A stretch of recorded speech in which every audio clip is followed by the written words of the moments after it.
Carving Pumpkins by Candlelight, a cozy autumn sleep story. The day had been long, filled with the usual rushing from one task to another, the blur of screens and schedules, and the constant hum of obligation. But now, as the car pulls into the driveway and the engine quiets, there is finally this, the hush of an October evening, the sky painted in shades of dusty lavender and fading gold, and the knowledge that the next few hours belong entirely to no one but yourself. You step out into the cool air, and the change is immediate. Your shoulders drop half an inch. Your breathing deepens without conscious thought. The air carries that particular autumn scent impossible to describe but instantly recognizable. Dried leaves and earth and wood smoke from someone's chimney down the street. A crispness that speaks of seasons turning and time moving in its ancient, unhurried rhythm. The neighborhood is quiet at this hour, that liminal space between the end of the workday and the settling in of night. A few houses already glow with warm light from within. Somewhere, a dog barks once, then falls silent. The maple tree in the front yard has turned its full glory of red and orange, and leaves drift down in the gentle breeze, making the smallest whisper as they land on the grass, on the sidewalk, on the hood of your car. You pause there in the driveway, keys in hand, and simply breathe. There is no rush. There is nowhere you need to be. Nothing urgent calling your name. The day's demands have released their grip, and what stretches ahead is pure, unscheduled time. It's a gift you've given yourself. This evening, this space, this deliberate choice to slow down. Inside the house, you set down your bag and slip off your shoes. The floor is cool beneath your feet. You move through the familiar rooms, not turning on the overhead lights, letting the deepening twilight filter in through windows. There's something about this time of day, this in-between time, that invites gentleness. The sharp edges of the day soften. The mind begins to shift its rhythm. On the kitchen counter, waiting patiently, sits the pumpkin you brought home 3 days ago from the farm stand on the edge of town. You remember selecting it, walking among rows of pumpkins of every size and shape, running your hands over their surfaces until you found this one. Not the biggest, not perfectly symmetrical, but something about it called to you. Its color a deep, warm orange. Its shape pleasantly round. Its stem strong and woody. It felt right in your hands, substantial and real, a perfect weight. Tonight you've decided you'll carve it. Not because it's expected, not because of any obligation or tradition you must uphold, but simply because the idea brings you quiet pleasure.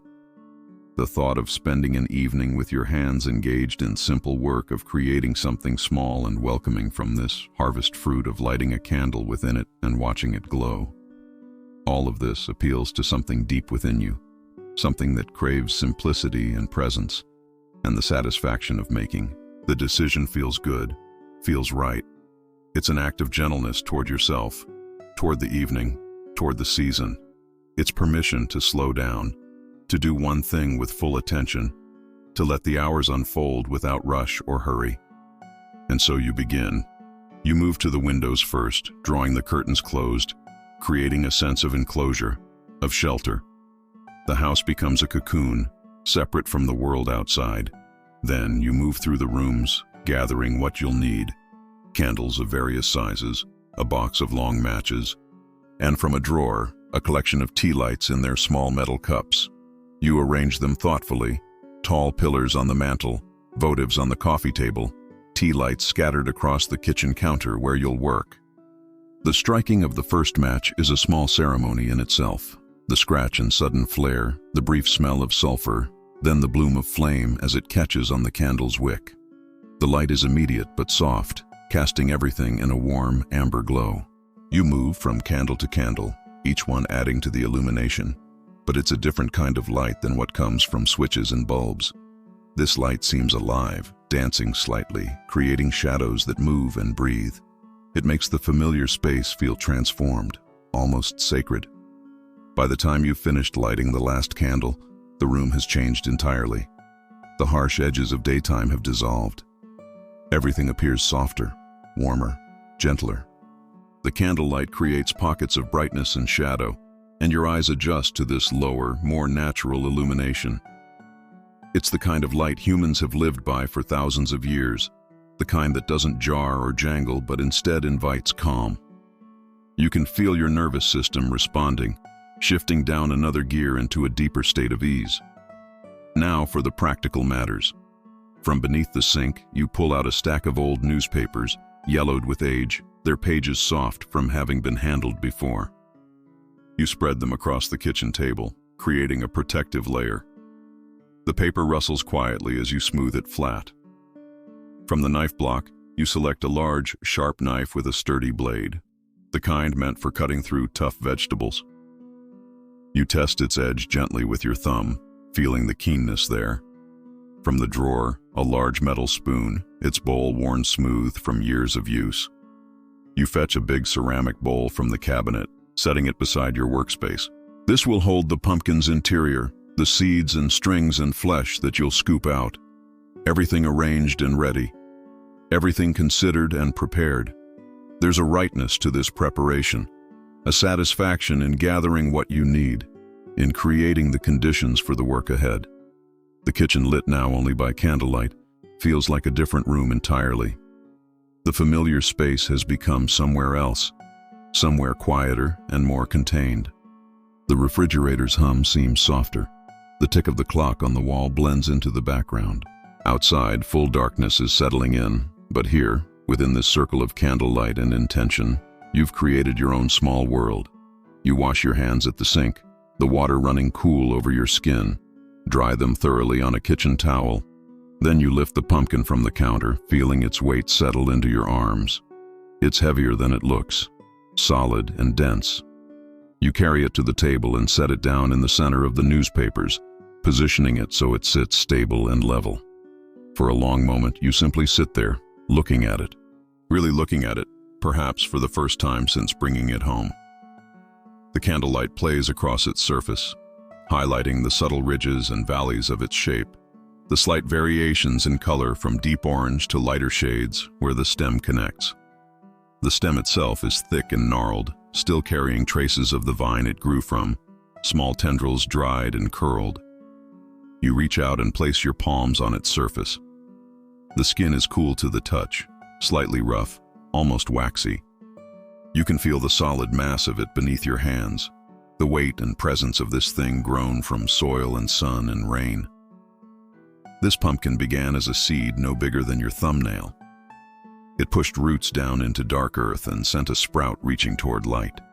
It grew vines that sprawled and leaves that spread wide. It flowered yellow blossoms that bees visited.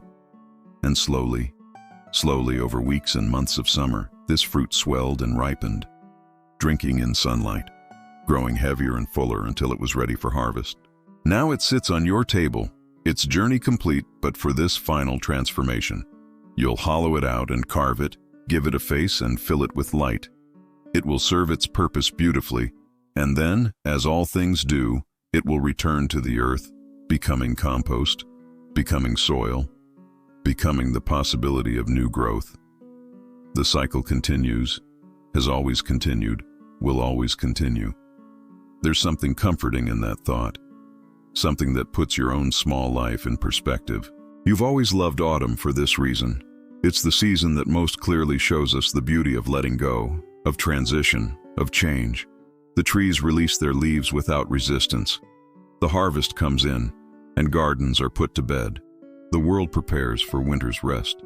And we too, if we're paying attention, can feel this invitation to slow down, to gather ourselves inward, to appreciate the darkness as much as the light.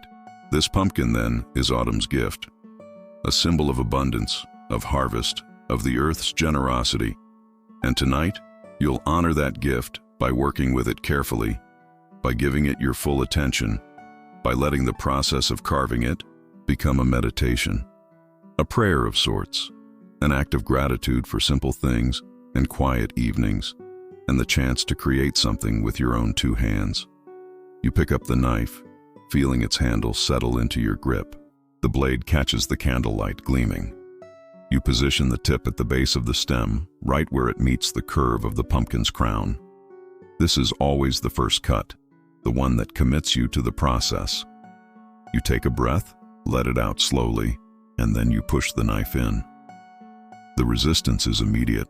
The pumpkin's skin is tougher than you remember, thick and resilient. You have to apply steady pressure, leaning your weight into it slightly, and then suddenly the knife breaks through with a soft pop. The blade sinks in about an inch, held firm by the dense flesh inside.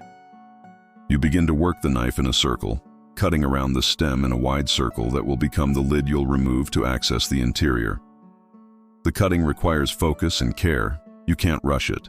The knife wants to follow its own path, and you have to guide it, keeping the angle consistent, making sure you're cutting deep enough but not so deep that you pierce through the bottom. It's a careful balance, requiring just enough pressure, just enough angle. Your hand moves steadily, sawing the knife back and forth in small motions, each one carrying you a bit further around the circle. The sound it makes is satisfying somehow, a kind of muffled scraping and cutting, organic and real, nothing like the sounds of the digital world, of notifications and beeps and electronic tones. This is the sound of a blade moving through vegetable matter, of one solid thing working against another. Your ears attune to it, and your mind, having something to focus on, begins to quiet. Thoughts that were circling start to settle. The mental chatter that accompanied you home from work fades into the background. Around and around you go, creating the circle that will free the top. You work your way back to where you started and then make a second pass, ensuring the cut is complete all the way around and all the way through. Finally, you set down the knife and grasp the stem with both hands. You give it a gentle twist, testing whether it's ready to release, and yes, you feel the slight give. Another careful twist, and the top lifts away, separating cleanly from the body of the pumpkin. The smell hits you immediately. That distinctive pumpkin scent, fresh and vegetable green, slightly sweet and earthy all at once. It's a smell that belongs entirely to autumn, to harvest time, to kitchen tables and family gatherings and childhood memories. You set the top aside, stem side up, and lean forward to peer into the opening you've created. The interior is revealed, and it's a world of its own. The walls of the pumpkin glow orange in the candlelight, smooth and thick, perhaps an inch or more of solid flesh. But the center is filled with a tangle of stringy pulp and seeds, all clumped together in a glistening mass. The seeds are pale white yellow, oval and flat, each one coated in slippery strings that connect to the pulp. Everything is damp and cool to the eye, compressed together in the hollow center of this fruit. You reach in with your hand, and the sensation is immediate and impossible to ignore. Cool, yes, but also wet in a way that's different from water. Thicker, more viscous. The strings wrap around your fingers as you explore, and seeds press against your palm. It's slippery and fibrous all at once, and there's a moment where your mind registers it as strange, as unfamiliar, but then you settle into it. This is the work. This is the texture and the reality of what you're doing. You begin to scoop, pulling out handfuls of the pulp and seeds, and depositing them into the bowl. Each handful brings more of the same. Strings and seeds, seeds and strings, all coated in that slick pulp. Your hand goes in again and again, working its way around the interior, loosening everything from the walls. The bowl begins to fill with the tangled mass, orange-yellow and glistening wet in the candlelight. There's something almost hypnotic about this work. The repetitive motion of reaching in, scooping, pulling out, depositing in the bowl. Reach in, scoop, pull out, deposit. Reach in, scoop, pull out, deposit. Your mind doesn't need to think about it. Your hand knows what to do. The motion becomes automatic, and in that automaticity, there's a kind of peace. This is what meditation teachers talk about when they speak of repetitive tasks as gateways to presence. The mind, given something simple to do, can finally rest. You work steadily, methodically, not rushing, but not dawdling either. Just moving at the pace that feels natural, that feels right. Your hand reaches in again and pulls out more of the interior. The hollow space inside the pumpkin grows larger with each scoop. The pile in the bowl grows higher. The whole process is deeply tactile, deeply sensory. You can feel everything, the texture of the seeds, the strings catching on your fingers, the smooth interior walls of the pumpkin beginning to emerge as you clear away the mass. After some time, 5 minutes, 10. You're not counting. You set aside the handful scooping and pick up the large spoon. Now begins the more detailed work of scraping the interior walls clean. The spoon's edge catches against the inside surface of the pumpkin, and you draw it downward, scraping away the remaining bits of pulp and string, revealing the smooth orange flesh beneath. This, too, requires attention. You want the walls to be clean, but not too thin. You're not trying to scrape them down to translucency, just cleaning away what doesn't belong, what isn't the solid structure of the pumpkin itself. The spoon moves in long strokes from top to bottom, and with each stroke, more debris comes away, falls into the growing pile in the bowl, or collects in the spoon to be emptied. The interior walls, as they're revealed, are beautiful in their simplicity. Smooth and even, glowing in the candlelight, a lighter orange than the outside, with subtle striations running from top to bottom, like the grain in wood. You continue working your way around the entire interior, ensuring every section is clean, every bit of string removed. Your fingers run over the walls, checking for rough spots, finding them and addressing them with the spoon's edge. There's satisfaction in this, a kind of pleasure that's difficult to name but deeply felt. Perhaps it's the satisfaction that comes from working with your hands, from taking something rough and making it smooth, from seeing the results of your effort immediately and tangibly. Or perhaps it's something deeper, the connection to work that humans have done for thousands of years, preparing food, working with harvest, using simple tools for simple tasks. Your thoughts drift as your hands work. You think about other times you've carved pumpkins. As a child at the kitchen table with your family, newspapers spread out just like this, the smell of pumpkin just like this, the excitement of Halloween approaching.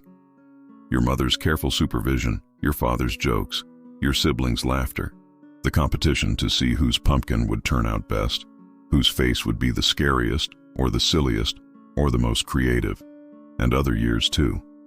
Carving pumpkins with friends in college, turning it into an evening's entertainment. Everyone gathered around with their own pumpkins and their own designs, music playing, pizza ordered, the apartment smelling of autumn and youth and possibility. Later years, quieter years, sometimes carving a pumpkin and sometimes not, depending on circumstances and energy and where life had carried you. But this year, tonight, you've chosen this. Not because anyone expects it, not because you're hosting a party or have children to entertain, simply because when you thought about how you wanted to spend this October evening, this was what called to you. The simplicity of it, the solitude of it, the opportunity to do something with your hands, to focus your attention on one simple task, to create something small and welcoming from a fruit of the harvest. And there's something valuable in that, you realize. In a world that constantly demands your attention, that fragments your focus across dozens of competing priorities, that measures your worth by productivity and achievement and constant striving. In that world, the simple act of choosing to spend an evening carving a pumpkin by candlelight becomes almost radical. It's a rejection of hurry. It's a claiming of time for yourself, time that serves no purpose but presence and peace, and the small satisfactions of simple work. You continue scraping, checking, smoothing. Your hands move with increasing confidence, knowing now what they're doing, finding their rhythm. The interior of the pumpkin is becoming beautifully clean, ready for the next stage of work. The bowl beside you is heaped with the removed contents, seeds visible throughout the tangle of pulp. You'll deal with those later, perhaps. Some people like to clean the seeds and roast them with salt. You might do that, or you might simply dry them and save them, or you might scatter them in the garden to see if any take root next spring. For now, they can wait. The pumpkin's interior is ready. You set down the spoon and reach for a clean kitchen towel, using it to wipe your hands clean of the slickness that's accumulated. The seeds will wash off easily enough later, but for now you want your hands dry and clean for the more precise work ahead. You sit back in your chair, looking at what you've accomplished so far. The pumpkin sits before you, its top removed and set aside, its interior hollowed out and clean. It's a vessel now, ready to be transformed.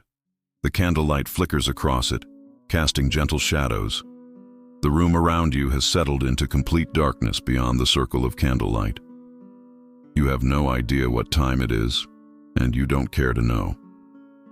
Time has become irrelevant in the best possible way. This is the space that meditation seeks to create, you think. This sense of being fully present, fully engaged in what you're doing right now, with no part of your mind leaping ahead to the future or trailing behind in the past. Just here, just now, just this pumpkin, these hands, this knife, this candlelight, this moment. And in that being present, there's a quality of peace that's rare and precious in modern life. You take a slow, deep breath, feeling your ribcage expand, feeling the air fill your lungs, then releasing it gradually, feeling your shoulders drop even further. Your body is relaxed, your mind is calm, and ahead of you lies the next phase of this evening's gentle work. It's time to give this pumpkin a face, to carve into it the features that will allow its interior light to shine through. But before you begin cutting, you sit with it, contemplating. What kind of face do you want to create? There are so many possibilities. The traditional jack-o'-lantern face with triangular eyes and nose and a grinning mouth with teeth. Or something more elaborate, detailed designs that some people achieve with printed templates and specialized carving tools, creating intricate pictures and patterns. Or something abstract, just shapes and holes that will create interesting patterns of light. You let your gaze rest on the blank face of the pumpkin, and gradually, what emerges in your mind is simple, classic. The traditional face that everyone recognizes. Triangle eyes, triangle nose, a simple smiling mouth. Not because you lack imagination or skill for something more complex, but because there's something deeply appealing about the traditional form. It connects you to everyone who has ever carved a jack-o'-lantern, all the way back to the Irish immigrants who brought this tradition to America, who carved turnips and potatoes before they discovered pumpkins in their new land. It connects you to children everywhere who draw this face when they think of jack-o'-lanterns, to the iconic image that appears on cards and decorations and in storybooks. There's wisdom in simplicity, you think. The most enduring forms are often the simplest ones. And tonight that's what you want, not to prove anything or impress anyone, but simply to create this one small thing that will glow warm and welcoming in your window. A friendly face, a light in the darkness, a small beacon of autumn and home and warmth. You pick up the knife again, feeling its weight settle back into your hand. You've made your decision, and now it's time to begin. The first eye will go here, you decide, placing your fingertip on a spot that feels right. Not too high, not too low. Balanced with where you imagine the second eye will be.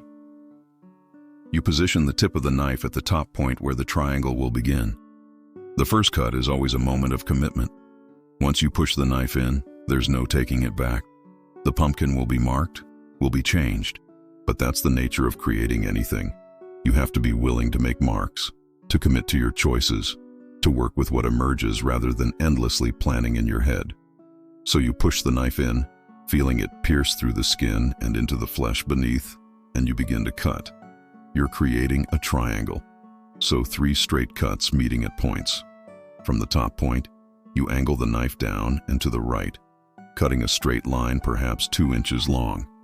The knife moves through the flesh more easily than it did cutting the lid. You've learned the resistance now, learned how much pressure to apply. When you reach what feels like the right length, you pull the knife out and reposition it at the bottom of that cut, then angle it back up and to the left, creating the second side of the triangle. One more cut to close the triangle, and it's complete.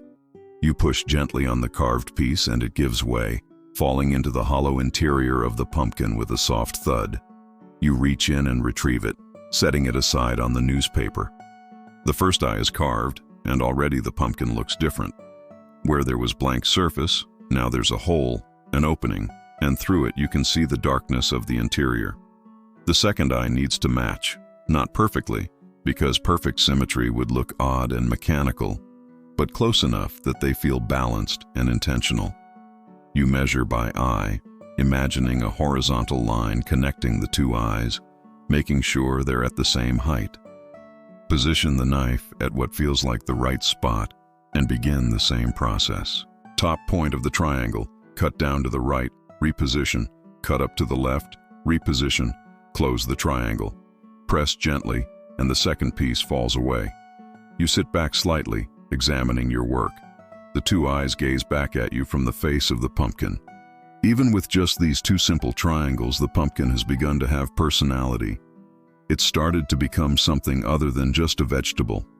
It's becoming a face, a presence, something that will soon have expression and character. The candlelight plays through the eye holes, creating interesting shadows within the pumpkin's hollow center. Light and dark dance together, and you can already imagine how it will look when a candle burns inside, when these eyes glow with interior flame. But you're not there yet. There's more work to be done. The nose comes next, positioned between and below the eyes. This triangle will point downward, where the others pointed up. It gives the face a kind of balance, a visual rhythm. You find the right spot, centered between the eyes, below them by what looks like the right distance, and you begin the same careful process. Cut from the top point down to the left, reposition, cut down to the right, reposition, cut across to close the triangle. This piece too falls away with a gentle push, and you pluck it from inside and set it with the others on the newspaper. 3 triangles now pierce the face of the pumpkin. 2 eyes and a nose. The face is really taking shape now, becoming recognizable.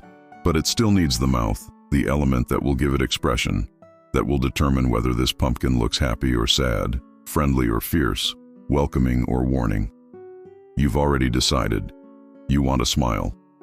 A warm, welcoming smile that will make people feel glad to see it glowing in your window. Not a scary mouth with sharp teeth, not a howling mouth or a surprised "oh." Just a simple curved smile that speaks of friendliness and autumn comfort and the gentle light of home. Carving a curved smile is slightly more challenging than carving triangles. Triangles are just straight lines meeting at points. A curve requires more attention, more care in guiding the knife, more small adjustments to create the shape you're envisioning. But you're ready for it. Your hands have found their confidence through the work already done. You decide where the smile will sit, below the nose, leaving appropriate space, extending from where it feels right on the left to where it feels right on the right. Not too wide, not too narrow. You mark the left end point in your mind, position your knife there, and push it in. Then you begin to cut, not in a straight line, but in a gentle curve, following the shape you're imagining. The knife moves slowly, carefully, sawing back and forth in small motions, carving away the flesh in a curving line. It requires your full attention. You have to keep the curve smooth and consistent, have to make sure you're cutting deep enough, but not too deep. Your hand moves with deliberate care, and your eyes stay fixed on the line you're creating, watching it emerge from blank surface into actual form. The curve progresses from left to center, and you maintain the gentle arc, keeping it smooth. At the center point, you pause briefly, checking your progress, ensuring the curve looks right. Yes, it's reading as a smile, gentle and pleasant. You continue cutting from center to the right end point, maintaining the same curve, the same depth. When you reach the end, you've created a long, curved line across the lower portion of the pumpkin's face. But a smile isn't just a simple curve.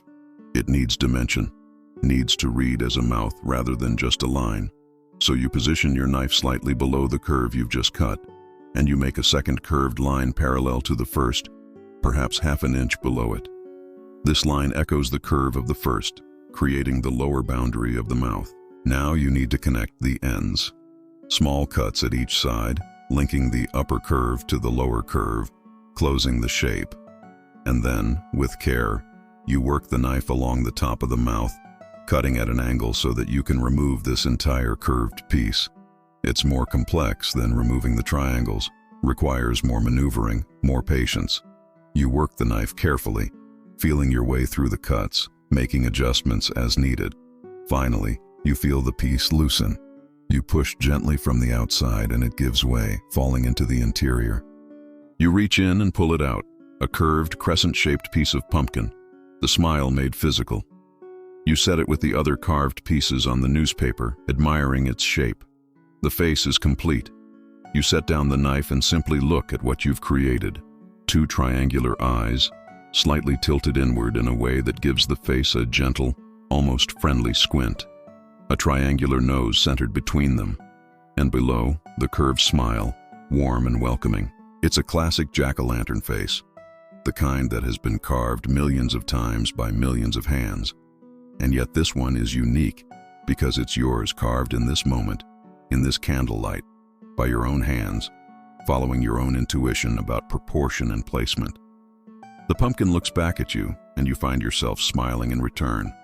There's something about a face, even a simple carved face on a vegetable, that triggers something in the human brain. We're wired to see faces, to read expression, to respond to what we perceive as emotion in others. And this face, even though you know it's just carved pumpkin, reads as friendly and kind. It makes you feel something warm and pleasant. But the carving isn't quite finished. The edges of the cuts are slightly rough in places, and there are small tags of flesh that didn't quite cut cleanly. You pick up the knife again and begin to refine your work, going around each carved opening and smoothing the edges, trimming away any rough spots, cleaning up the lines. This detail work requires even more precision than the initial carving, but it makes all the difference in the final result. You work your way around the first eye, then the second, then the nose. Each cut is small, just trimming and smoothing, but collectively they transform the rough initial carving into something cleaner and more deliberate. The triangles become crisp and sharp. The smile's curve becomes smooth and even. You're not trying to achieve machine-like perfection. The small variations and imperfections are part of the charm, but you want it to look intentional, considered, made with care. As you work on these final details, you become aware of how much time has passed. The candles on the mantel have burned down perhaps an inch. The candles on the table flicker in their own melted wax. Outside, the October night is fully dark now, the last traces of twilight long since faded. Inside this circle of candlelight, you've been absorbed in your task completely, time slipping by unmeasured and unnoticed. That's become rare, you realize. How often do you lose track of time anymore? Usually you're hyper-aware of it, checking your phone or watch or computer clock constantly, always conscious of schedules and deadlines and when you need to be where. But tonight, time has become elastic, irrelevant. You've been carving this pumpkin for, what? An hour? 2 hours? You genuinely don't know, and the not knowing feels like freedom. Psychologists have a name for this state you remember reading once. They call it flow. That experience of being so absorbed in an activity that you lose self-consciousness, lose awareness of time, become completely merged with what you're doing. It's the state artists enter when painting, musicians when playing, writers when the words are pouring out faster than they can type. It's associated with some of the deepest satisfaction humans can experience, and yet it's elusive. You can't force it. You can only create the conditions where it might arise and then surrender to it when it does. Tonight, without planning it or even recognizing it until now, you've entered that state. The conditions were right, a task that was neither too easy nor too difficult, just challenging enough to hold your attention. The elimination of distractions, no phone, no television, no interruptions. The ritual quality of the preparation and the work itself. The sensory richness of the experience, the smell of pumpkin, the feel of the knife in your hand, the candlelight flickering, the tactile feedback of carving. All of it conspired to draw you fully into the present moment, and you followed willingly. And now, as you make the final few cuts, smoothing the last rough edge on the smile, you feel a sense of satisfaction that goes deeper than just completing a task. You've given yourself something valuable tonight. This space of undivided attention, this experience of presence, this reminder that simple things done with care can fill the soul in ways that much of modern life cannot. You set down the knife for the last time. The carving is done. The face is complete and refined. All that remains is to light it, to bring it to life with flame, to see it glow from within. But first, you want to clean up slightly. You gather the carved pieces, the triangles and the smile-shaped crescent, and place them in the bowl with the seeds and pulp. You fold up the newspapers, containing all the debris from your work, and set them aside to be dealt with later. You wipe down the table surface, removing any dampness or bits of pumpkin that escaped the newspaper. You want the space clean so that when you light the pumpkin, it stands alone in focus, not surrounded by the mess of its making. From the counter, you take one of the tea lights, a small candle in its metal cup, simple and practical. You could use a full-sized candle, but the tea light is perfect for this purpose. It will burn for hours, safely contained in its metal holder, providing just the right amount of light. You strike a match, and the flame springs to life with that small, satisfying sound. You touch it to the tea light's wick, and the candle catches, burning with a small, steady flame. You blow out the match, set it aside, and then, with both hands, you carefully lower the lit tea light into the hollowed interior of the pumpkin. It sits perfectly on the bottom, centered in the hollow space. The flame burns straight and true, protected from any breeze by the pumpkin's walls. And immediately, the transformation happens. Light spills through the carved eyes, the nose, the smiling mouth. The pumpkin begins to glow from within, the interior light making the orange walls luminous, warm, almost translucent where they're thinnest. The face you carved is now animated by fire, and it's beautiful. The eyes cast triangular beams of light onto the table, sharp and bright. The smile glows warm and wide, looking even more welcoming now that it's lit from behind. The nose adds a point of light between them, and the overall effect is exactly what you hoped for. Friendly, warm, inviting. The kind of face you'd be happy to see glowing in someone's window as you walked past on an autumn evening.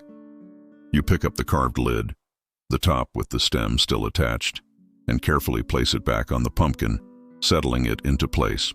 The fit is good but not airtight, which is perfect. The gaps allow oxygen to reach the flame while the lid contains the heat and smoke. The pumpkin is now complete, fully transformed from blank vegetable into glowing jack-o'-lantern. And you, sitting back in your chair, are transformed too. The work has moved through you, changing you in subtle ways. Your shoulders are relaxed in a way they haven't been for days. Your breathing is slow and deep. Your mind is quiet, settled, at peace. The constant spinning of thoughts that usually occupies your mental space has slowed to a gentle drift. You feel present in your body, present in this moment, present in this room with this candlelight and this glowing pumpkin. You simply sit there, looking at what you've created. The pumpkin glows on the table before you. The candles around the room continue their gentle flicker. The house is quiet except for the occasional small sound. The settling of old wood, the distant hum of the refrigerator, the soft crackle from someone's fireplace carried on the night breeze through a window you must have left open slightly somewhere. This is enough, you think. This moment, this peace, this simple accomplishment. In a world that constantly pushes for more productivity, more achievement, more accumulation, more excitement, more everything, there's something radical about saying, this is enough. This simple thing, this quiet evening, this carved pumpkin glowing by candlelight. This is sufficient. This is complete. This is valuable exactly as it is. The jack-o'-lantern's smile seems to agree, glowing warm and steady in the candlelit room. You think about the hours that led to this moment. The commute home through autumn twilight. The deliberate preparation of the space. The gathering of tools and lighting of candles. The careful removal of the pumpkin's top. The scooping of seeds and strings. The repetitive meditative work of cleaning the interior. The contemplation of what face to carve. The slow, attentive work of cutting each feature. The refinement of rough edges. And finally, the lighting of the candle within. The completion of the transformation. Each phase had its own quality, its own rhythm, its own small satisfactions, and none of it was wasted. Every moment contributed to this final result, yes, but more than that, every moment was valuable in itself. The process was the point as much as the product. The journey mattered as much as the destination. This is something that gets lost in so much of modern life, you reflect. We're always rushing toward outcomes, measuring our worth by what we produce, treating process as mere inconvenience to be gotten through as quickly as possible. But what if the process is where the real value lies? What if the actual living of our lives, the moment-to-moment experience of being here, doing this, feeling that, is what matters most? Tonight, you've given yourself permission to value process over product. Yes, you wanted to end up with a carved pumpkin, But that wasn't really the point. The point was the carving itself. The smell and texture and focus and presence. The way your hands knew what to do. The way time dissolved. The way your mind settled into quiet. The way stress and worry released their grip, replaced by simple, undivided attention to the task at hand. These are the moments that actually constitute a life, you think. Not the big achievements or major milestones, as meaningful as those can be, but the small moments of presence and peace. The quiet evening at home. The simple task performed with care. The candle lit. The pumpkin carved. The satisfaction of making something with your own hands. In our media-saturated, achievement-oriented culture, such moments can seem inconsequential. They don't make for dramatic stories. They won't trend on social media. They're not impressive accomplishments to list on resumes. But they're where actual living happens. They're where the soul gets fed. They're where meaning is made, quietly and without fanfare, in the small and faithful attention we bring to simple things. Your gaze moves from the jack-o'-lantern to the other candles scattered around the room. Each one burns with its own small flame. Each one contributes to the warm glow that fills this space. No single candle is particularly bright. Together they create an atmosphere of warmth and shelter. It's a fitting metaphor, you think. Life isn't made of blinding moments of triumph so much as it's made of many small lights. Small kindnesses, small pleasures, small acts of care and attention that collectively create warmth and meaning. This evening, this carved pumpkin, this candlelit room, it's one small light. But it's real, it's genuine, it's yours, and that makes it valuable beyond measure. You stand slowly, your body pleasantly tired from sitting, from working, from attending. You stretch slightly, feeling your spine lengthen, your shoulders roll back. The carved jack-o'-lantern glows on the table, its friendly face still smiling. It's served its purpose here, but it has one more role to play. You lift it carefully, feeling its weight, feeling the warmth from the candle burning inside, radiating through the pumpkin's walls. The light dances as you move, casting shifting shadows. You carry it through the quiet house toward the front window, the one that faces the street. The window seat there is wide and stable, perfect for displaying a jack-o'-lantern. You set it down carefully, adjusting its position until it sits just right, facing outward where anyone walking or driving past will be able to see it. The darkness outside makes the window reflective, and you can see the pumpkin's glow mirrored in the glass, doubling its light. You step back and look at it from inside the room. Yes, it's perfect there, a small beacon of warmth and welcome in the autumn night. Anyone who passes will see it and know that someone in this house took the time to carve a pumpkin, to light a candle, to participate in this small autumn tradition. It's a gift to the neighborhood in its way, this small glow in the darkness. You move to the front door and step outside for just a moment, wanting to see what it looks like from the street. The October air is bracingly cool against your skin, carrying that clean autumn smell. The night is dark, the sky scattered with stars where clouds don't obscure them. You walk partway down the front path and turn to look back at your house. There it is, glowing in the window. Your jack-o'-lantern, its friendly face visible even from here. The warm orange light inviting and cheerful. It makes the house look lived in and loved. Makes it look like a place of warmth and shelter. Seeing it from this perspective, you feel a little swell of pride and satisfaction. You made that. Your hands carved that face. Your care lit that candle. Your attention brought that small light into being. Other houses on the street have their own autumn decorations. Some have elaborate displays with multiple pumpkins and corn stalks and hay bales. Others have nothing at all. Yours has this one carved pumpkin in the window, simple and understated, and that feels exactly right. It's not about competition or display. It's about participation in the season, about marking time's passage, about honoring autumn's invitation to gather light against the coming darkness. You stand there for another moment, feeling the cool air on your face, looking at your lit window, feeling connected to your home and your neighborhood and the turning of seasons.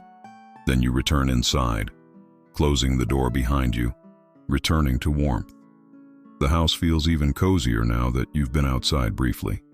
The temperature contrast makes you more aware of the shelter these walls provide, the comfort of being inside on a cool autumn night. You move back through the rooms, back to the kitchen where the candles still burn on the table and counter. It's time to finish cleaning up, to restore full order before the evening ends. You gather the bowl full of pumpkin seeds and pulp and carry it to the sink. The seeds are worth saving. Maybe you'll roast them. Maybe you'll dry them for planting. Maybe you'll scatter them for birds. For now, you'll at least separate them from the stringy pulp. You run cool water over the contents of the bowl, and the water helps separate the seeds from the clinging pulp. Your fingers work through the tangle, pulling seeds free, rinsing them clean. The pulp washes away down the drain, and gradually you're left with a collection of clean seeds in the bottom of the bowl. You spread them out on a kitchen towel to dry, arranged in a single layer so air can reach them all. The carved pieces of pumpkin, the triangles and crescent smile, you wrap in newspaper and place in the compost bin. They'll break down quickly, returning their nutrients to the earth. The folded newspapers with their pumpkin debris you also add to compost. Everything has a place to go, a way to continue the cycle. You wash your hands thoroughly at the sink, scrubbing away the last traces of pumpkin and seeds. The water runs warm over your skin, and you take your time, making this too a ritual, a completion. Hands clean, you dry them on the towel, then wipe down the counter one more time, ensuring everything is in order. The room is clean now, restored to tidiness, but transformed by candlelight. You move through the space, beginning to blow out the candles one by one. Each small flame extinguishes with a breath, leaving a thin trail of smoke that curls upward briefly before disappearing. The room darkens progressively as each candle is extinguished, but it's a gentle darkening, not jarring or sudden. You leave one candle burning in the kitchen and one in the living room. Just enough light to see by, to maintain the gentle atmosphere you've created. The rest can go dark. The night is welcoming now, not something to be resisted or pushed back with harsh light. You sink into the comfortable chair in the living room, the one that faces the window where your jack-o'-lantern glows. From here, you can see it perfectly. The friendly carved face, the warm glow, the small light you've made and sent out into the darkness. Beyond it, through the window, you can see the night outside. A car passes occasionally, headlights sweeping briefly across the ceiling. A cat moves through shadows across the street. The world continues its quiet turning. You let yourself rest in this chair, feeling your body settle, feeling the complete relaxation that comes after purposeful work completed. There's a particular kind of tiredness that comes from using your hands, from focusing your attention, from creating something. It's different from the exhausted weariness that comes from stress or overwork. This tiredness is clean and good, the kind that leads to deep sleep. The house around you seems to breathe with contentment. The old wood settles with its familiar creaks. The wind brushes against windows. The candles flicker their gentle light. And at the heart of it all, visible through the window, your jack-o'-lantern continues its warm glow. You think about solitude and how it's different from loneliness. Loneliness is a deficit, an ache for connection that isn't there. But solitude, chosen, embraced, honored, is something else entirely. It's space for the self to expand, to breathe, to simply be without the need to perform or explain or accommodate. It's freedom from the constant negotiation that comes with sharing space and attention with others. Tonight has been an exercise in solitude, and you've loved every moment of it. No one to consult about how to carve the pumpkin. No one to accommodate in terms of pacing or process. No one whose needs or preferences or moods you had to factor in. Just you and the pumpkin and the knife and the candles and the slow unfolding of a quiet autumn evening. There's value in togetherness, of course, in connection and relationship and shared experience. But there's equal value in this, in time spent alone, in activities undertaken solo, in the particular quality of peace that comes when you're accountable to no one but yourself for how you spend your hours. Modern culture doesn't always honor this. There's often an assumption that if you're alone, you must be lonely, that solo activities are somehow less valuable than shared ones. that spending an evening by yourself is sad rather than restorative. But that assumption misses something crucial. It misses the deep human need for solitude, for time to think your own thoughts and follow your own rhythms without the input or influence of others. Tonight, you've fed that need. You've given yourself the gift of your own company, of your own attention, of your own pace, and far from being lonely or sad, it's been rich and satisfying and deeply nourishing. The jack-o'-lantern seems to understand, its carved smile glowing steadily in the window. It required solitude to create. The focus and attention couldn't have been divided. And now it sits there, a small marker of this evening, proof of what can emerge when you give yourself space and time and permission to move slowly through simple tasks. You find your thoughts drifting to the season itself, to autumn's particular character. Of all the seasons, autumn might be the most introspective. Spring is all energy and growth and forward motion. Summer is expansion and abundance and long bright days. Winter is stark and crystalline and inward. But autumn is transition. It's the season of letting go, of harvest, of gathering in, of preparation for the darkness ahead. The trees demonstrate this every year, making an art of release. They turn their leaves to brilliant gold and crimson and orange, celebrating even as they prepare to let go. Then, without resistance, they release those leaves to the wind, trusting that next spring will bring new growth. It's a masterclass in non-attachment, in accepting change, in allowing natural cycles to flow through without trying to hold on to what's passing. Pumpkins, too, are autumn's fruit. They grow through summer's warmth, but they're harvested in fall. They mark the transition point, the pivot between growing and gathering, between light and dark, between expansion and contraction. To carve a pumpkin is to participate in this seasonal rhythm, to mark your place in the turning year. And there's something grounding about that participation, about choosing to notice and honor the seasons rather than living as if every day were the same, as if the world weren't constantly cycling through its ancient patterns. Modern life tries to make us forget the seasons. We have climate control, grocery stores that stock every food year-round, electric lights that hold back the dark. We can pretend we're separate from natural cycles, but we're not separate. We're part of nature, not apart from it. Our bodies know the seasons even if our minds try to ignore them. Energy naturally drops as days shorten. The desire for warmth and rest increases. The instinct to gather and prepare rises up from something deep in our evolutionary past. Tonight, by carving this pumpkin, by lighting these candles, by spending an evening in quiet autumnal ritual, you've honored your place in these cycles. You've acknowledged autumn's invitation. You've participated in harvest time. And there's a rightness to that, a sense of alignment with something larger than yourself. The candle burns low in its holder on the side table. The one in the kitchen must be similar. They've given their light generously tonight, these small flames, and soon they'll burn down to nothing, completing their purpose.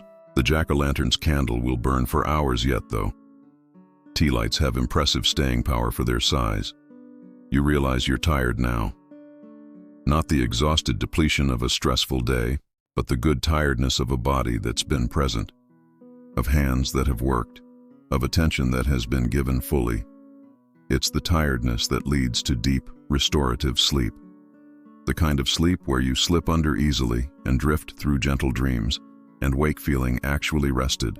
When was the last time you felt this kind of tiredness? This clean, honest fatigue that comes from being fully engaged in simple work. Too long, probably. Most days end with mental exhaustion but physical restlessness. The disconnect that comes from living too much in your head and not enough in your body and hands. But tonight has been different. Tonight you worked with your hands. You attended to sensory experience. You let time dissolve. You created something simple and functional and beautiful. And now your body is ready for rest, truly ready in a way it hasn't been for a long time. You rise from the chair slowly, reluctant to leave this comfortable spot but knowing it's time. The evening is complete. The pumpkin is carved and glowing. The work is done. What remains is only to surrender to the sleep that's calling you. You blow out the remaining candles, first the one in the living room, then moving to the kitchen for the last one. The house falls into darkness except for the jack-o'-lantern's glow in the window. That light you leave burning. It will glow through the night, welcoming, warm, a small beacon for anyone who passes. Tomorrow it will still be there, and tomorrow night you'll light it again. It will last for days, maybe a week or more, slowly softening and eventually returning to the earth. But that's tomorrow's concern. Tonight, you're done.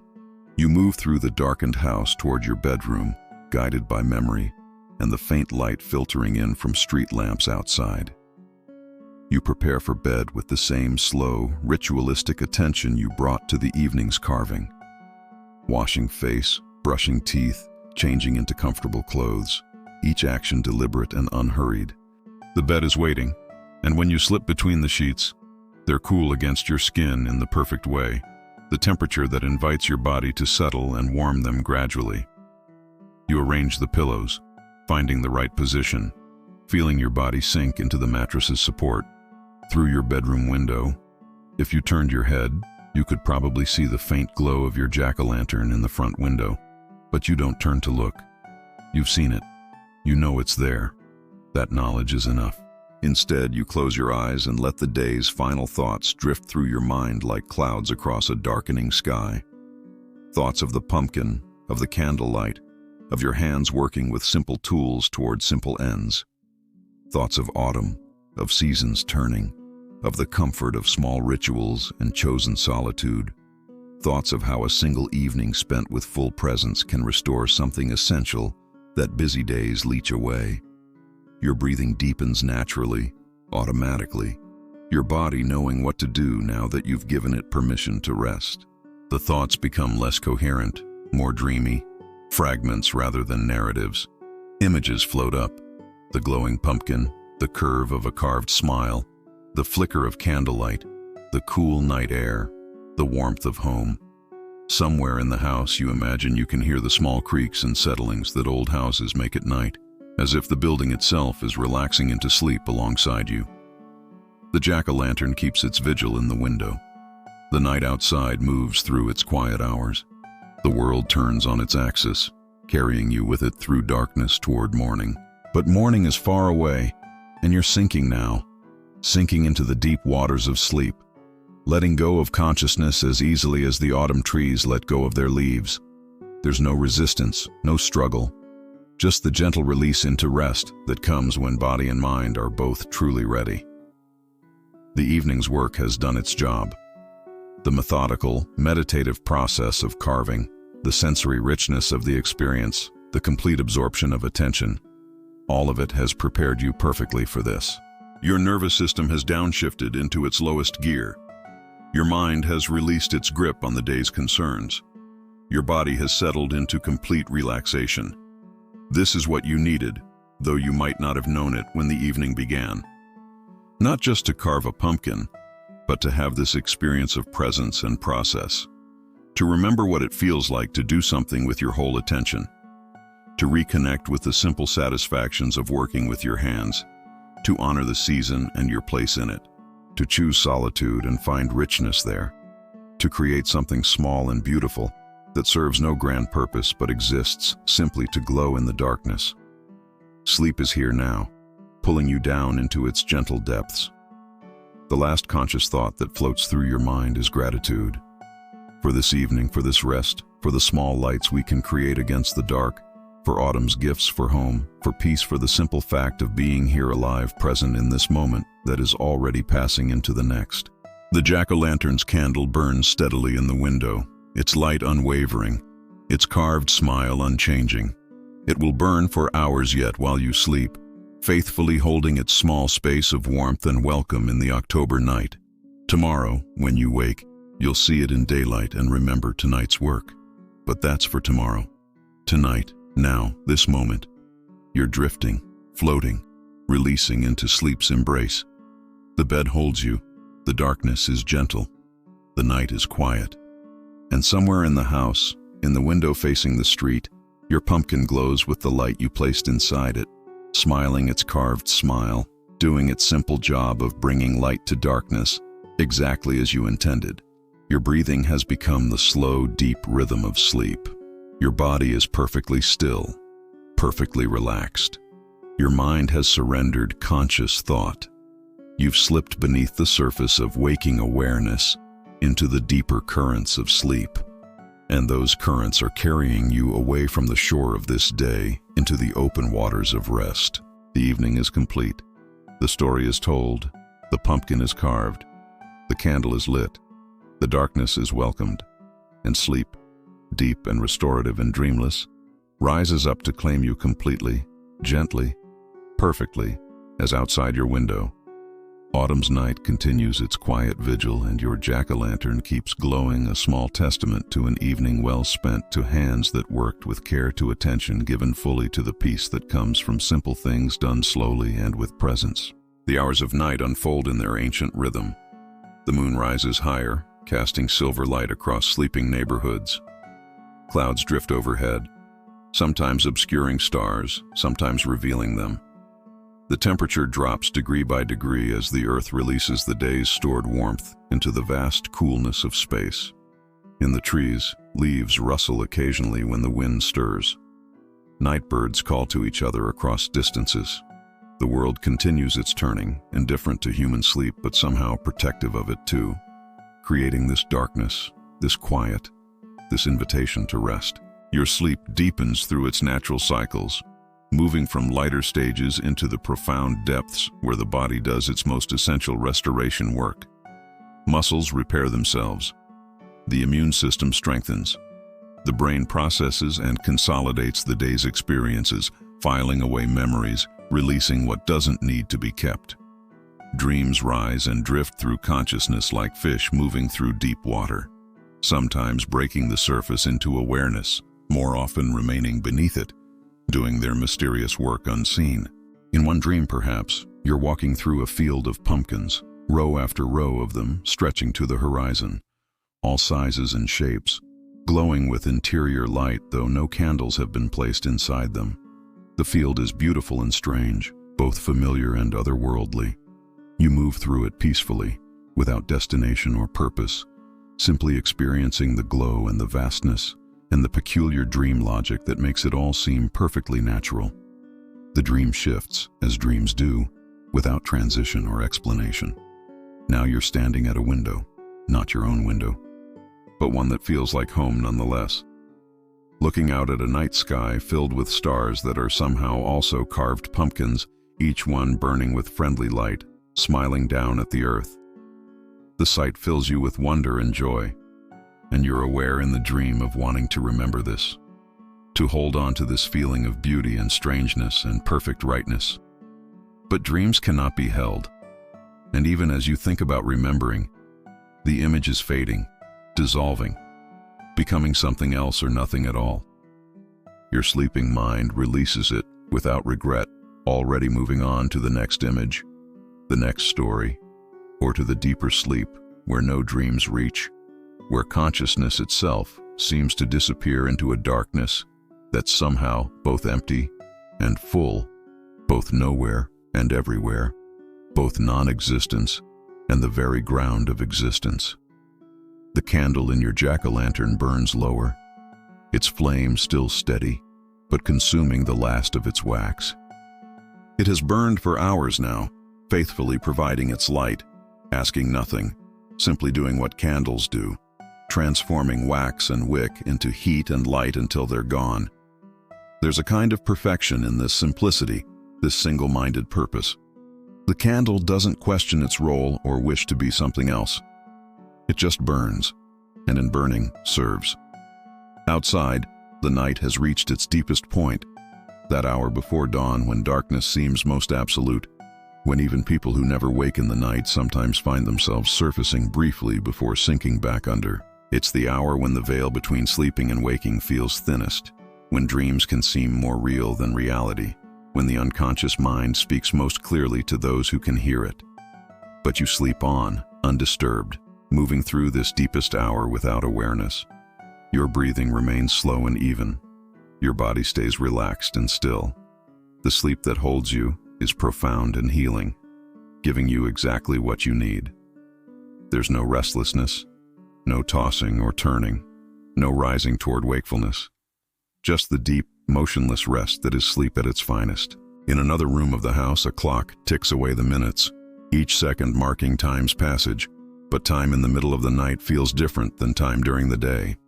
It stretches and compresses in strange ways. An hour can feel like minutes or like an eternity.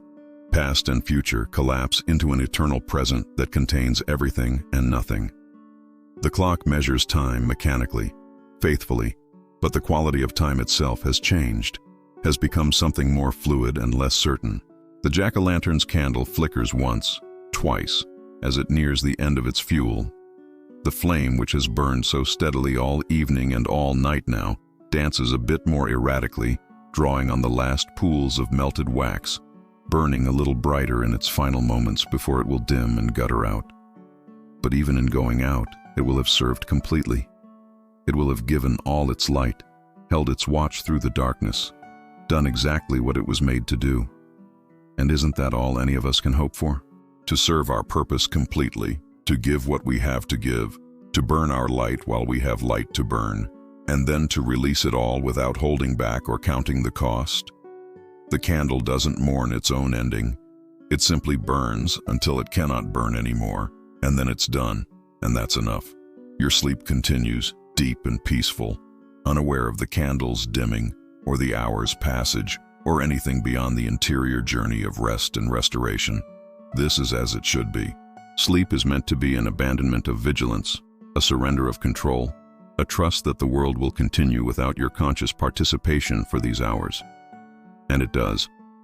The world holds you in your sleep, keeps you safe, asks nothing of you, lets you be completely at rest. The dream that rises now is softer, quieter, less vivid. You're aware only of warmth and comfort, of being held, of being home. There are no images, no narratives, just a feeling tone of safety and peace. It's the kind of dream that doesn't even register as dreaming, that exists right at the border of dreamless sleep, carrying just the faintest whisper of consciousness, but nothing more. This is the sleep that truly restores.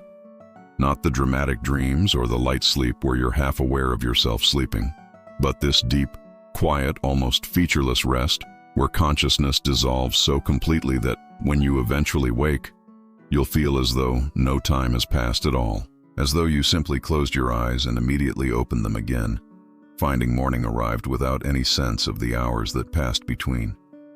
The candle in the jack-o'-lantern flickers one last time and goes out, a thin trail of smoke rising from the wick briefly before that too disappears. The carved face, which has glowed all evening and half the night, now sits dark in the window. But even without light, it holds its form, its friendly smile carved permanently into the pumpkin's flesh. The work you did earlier remains, even though the candle has fulfilled its purpose and burned away. This too is a kind of lesson, if one wanted to find lessons in pumpkins and candles. The light was temporary, as all light is. The candle burned and was consumed, as all candles are. But the carving remains. The work of your hands, the attention you brought to the task, the shape you created, that persists beyond the light, beyond the moment, beyond the evening of its making. We create things that outlast us, even small things, even temporary things. A carved pumpkin will only last days or weeks before it begins to soften and decay, before it must be composted and returned to earth. But for those days or weeks, it exists. It holds the shape that hands gave it. It serves its purpose of beauty and welcome. And in serving that purpose, it participates in something larger than itself. The great cycle of growth and harvest, of making and unmaking, of form arising from formlessness and eventually returning to it. The darkness in the window where the jack-o'-lantern sits is not absolute. The streetlights outside provide a faint ambient glow, and the darkness of the pumpkin's carved features is a different quality than the solid darkness of its uncarved surface. Even without internal light, the face is still there, still visible to anyone who looks closely, still smiling its carved smile. The night outside has begun its slow turn toward morning, though dawn is still hours away. The deepest darkness has passed. The night is beginning its gradual lightening degree by imperceptible degree in a process so slow that no one watching could see it happening, but that nonetheless carries the world from night to day, from darkness to light, from sleep to waking. But not yet. Not for hours yet. For now, the night still holds. The darkness is still deep enough for sleep. The world is still quiet enough for rest. And you, in your bed, in your house, in your neighborhood, in your city, on your continent, on your turning planet, you continue sleeping, held in the great arms of rest, carried through the night by the same forces that carry everything, gravity and time and the Earth's rotation, and the mysterious processes that allow consciousness to dissolve and reform, that allow the body to restore itself, that allow human beings to surrender to sleep and trust they will wake again. Your breathing is the breathing of deep sleep. Slow, regular, unforced. Perhaps 12 breaths a minute, perhaps fewer. Each breath rises and falls without thought or effort, the autonomic nervous system managing everything, keeping you alive while you rest, doing its work invisibly and faithfully. The heart beats its steady rhythm. Blood circulates, carrying oxygen and nutrients to every cell. The digestive system continues its slow work. The kidneys filter, the liver detoxifies. The body, left to its own devices without the interference of conscious will, does what it knows how to do, what it has evolved over millions of years to do perfectly. And the mind, released from its daily work of planning and analyzing and worrying and remembering and anticipating, the mind, too, does what it needs to do in sleep. It sorts and files and processes and integrates. It strengthens certain neural pathways and weakens others. It consolidates learning and releases what need not be kept. It moves through its cycles of dreaming and non-dreaming, each serving their purpose in the overall architecture of consciousness. All of this happens without your knowing, without your participation, without your control. You sleep and the vast intelligence of the body-mind system takes over, doing its work with a wisdom that far exceeds anything the conscious mind could manage. This is the great gift of sleep, not just rest, but this surrender to the body's own knowledge, this trust in processes deeper and older than thought. The house around you participates in the night's stillness. The old wood that frames it, cut from trees that grew for decades or centuries before they were harvested, the old wood settles and holds. The foundation, dug deep into the earth, connects the house to the ground, to bedrock, to the solid substrate of the planet itself. The roof over your head keeps out the weather, creates shelter, defines inside from outside. Walls contain warmth, create rooms, make a space that's yours. Human civilization is built on this, the creation of shelter, the claiming of space, the transformation of raw materials into protection from the elements. A house is one of humanity's oldest technologies, one of our most fundamental needs made manifest. And tonight, your house does what houses have always done. It shelters you while you sleep. It holds you safe. It keeps the inside warm and the outside out. It creates the conditions where rest is possible. The carved pumpkin sits in its window, dark now but still present, still holding its form. In a way, it too is doing its job, even without the candle's light. It marks this house as inhabited, as cared for, as a place where someone lives who takes time for small rituals and seasonal observances. Even dark, it signals welcome. Even unlit, it participates in the neighborhood's texture, adds its small note to the overall composition of homes and lives unfolding on this street. Tomorrow, later today actually, since midnight has long passed and the date has turned. Tomorrow you will see the jack-o'-lantern in daylight. You'll notice the candle has burned out. You might light another one, or you might decide to light it only in the evenings, saving the daylight hours for the natural light of autumn sun. You might move it to a different location, or leave it where it is. These are decisions for later, for waking, for the conscious mind to consider. Now there is only sleep. Only the deep, restorative darkness of rest. Only the body breathing and the heart beating and the mind drifting through its internal landscapes. Only the night holding you and the house sheltering you and the earth turning beneath you. Only this moment, and this moment, and this moment. Each one dissolving into the next, carrying you through the hours that separate midnight from morning. The quality of the darkness begins to change, though you don't notice it. The black of deep night starts its imperceptible shift toward the dark gray that precedes dawn. It's still night, will be night for hours yet, but the character of that night is changing. The stars, if you could see them through clouds and city light, would appear to shift in their positions, the whole great dome of the heavens rotating around the pole star, marking time's passage in their stately dance. Somewhere far to the east, beyond mountains and plains, beyond cities sleeping and rivers flowing in the dark, somewhere on the other side of the continent, the sun is beginning its approach to the horizon. It won't be visible for hours yet, won't be visible here for even longer. But the process has begun. The earth turns toward the light as it always does, as it always has, as it always will, carrying you with it from night to day, from sleep to waking, from rest to action. But not yet.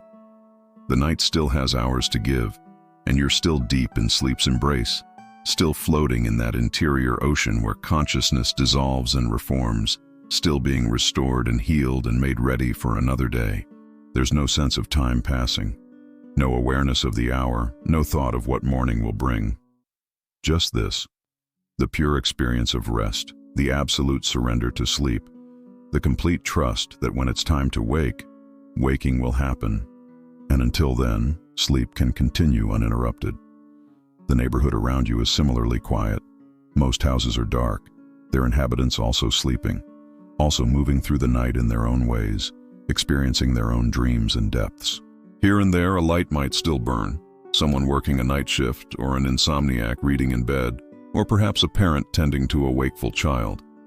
But mostly the neighborhood sleeps, and the darkness contains all of you, holds all of you, lets you rest. This is the other side of the bustling day world, the quiet night world where activity ceases and rest takes over, where the constant doing that fills daylight hours gives way to the profound not doing of sleep, where ambition and striving and all the endless tasks of living fade into irrelevance, and what matters is only this: breathing in, breathing out, being held in darkness, allowing restoration.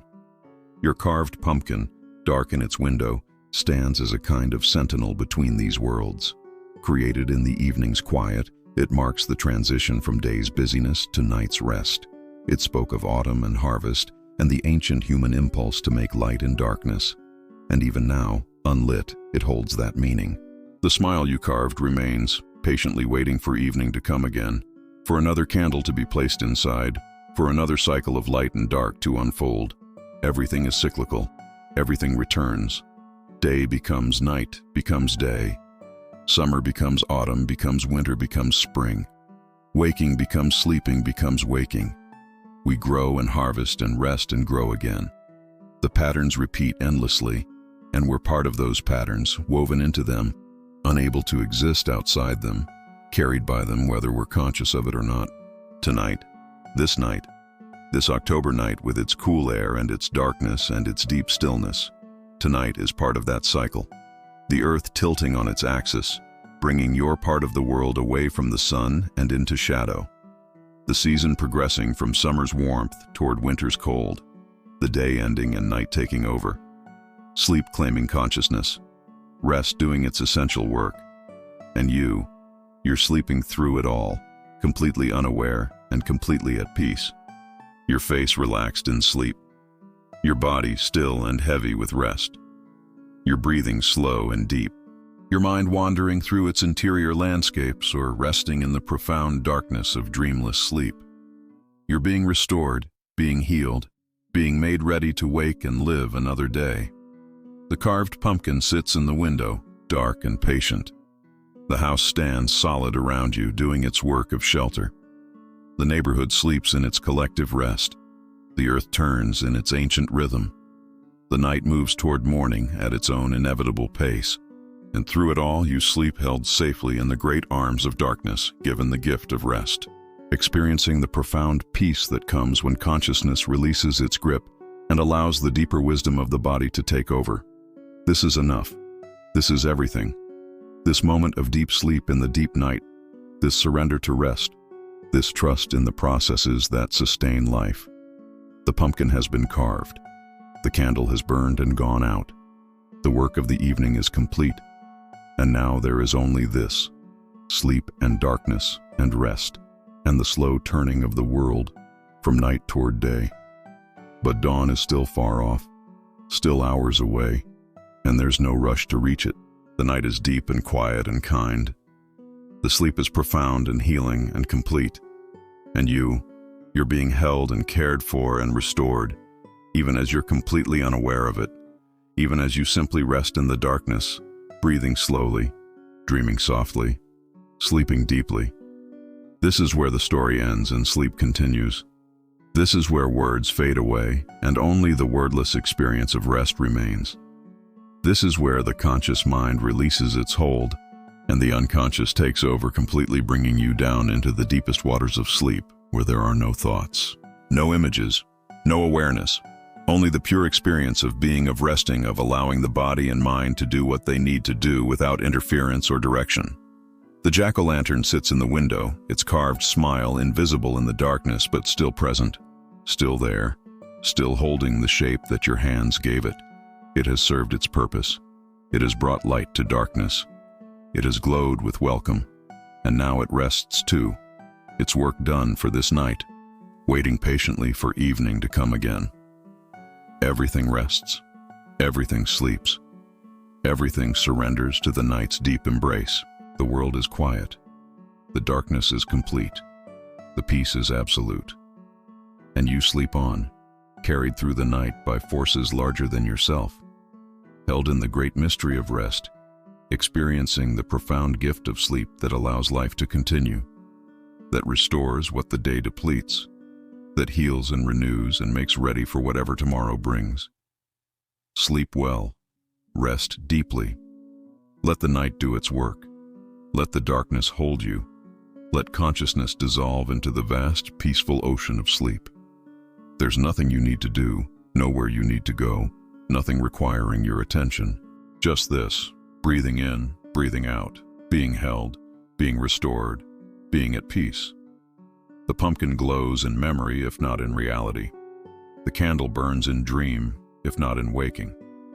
The evening's work remains, carved into the fruit of autumn, a small mark of your presence, a small light you made and sent out into the world. And that's enough.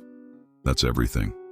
Now there is only sleep, only rest, only the deep, dark, peaceful waters of night, holding you safely, carrying you gently, bringing you down into the depths where true restoration happens, where healing occurs, where the soul itself is renewed. Sleep, rest, dream, be held, be at peace. Let everything else fall away. Let the world turn without you for these hours. Let your body do its work. Let your mind wander where it needs to wander. Let yourself be completely, absolutely, profoundly at rest. The night is deep, the sleep is deep, the peace is deep, and you are safe, and you are home, and you are resting, and all is well, all is well, all is well. Sleep now, sleep deeply, sleep peacefully. Let the night hold you. Let the darkness be gentle. Let rest do its work. Let tomorrow take care of itself. Let this moment be only about rest, only about peace, only about the profound gift of sleep. The story is told. The pumpkin is carved. The candle has burned. The night is here. And sleep deep and healing and complete sleep is here too, holding you, keeping you, restoring you, bringing you down into its peaceful depths where there is no thought, no worry, no striving, only the pure, simple, beautiful experience of rest. Sleep well, dear listener. Sleep deeply. Sleep peacefully. And may your own nights be filled with this same quality of rest, this same depth of peace, this same profound sense of being held safely in the darkness, being restored by sleep, being renewed for whatever comes next. Good night. Rest well. And thank you for spending this quiet evening with me, carving pumpkins by candlelight, finding peace in simple things, remembering that sometimes the most valuable thing we can do is slow down, pay attention, and allow ourselves the gift of presence and the grace of rest. If this story resonated with you tonight, if it helped you settle into your own rest, please consider showing your support with a like and subscribe to Deep Sleep Stories Hub for more quiet nights and restful journeys. May you sleep deeply, dream gently, and wake refreshed. Good night.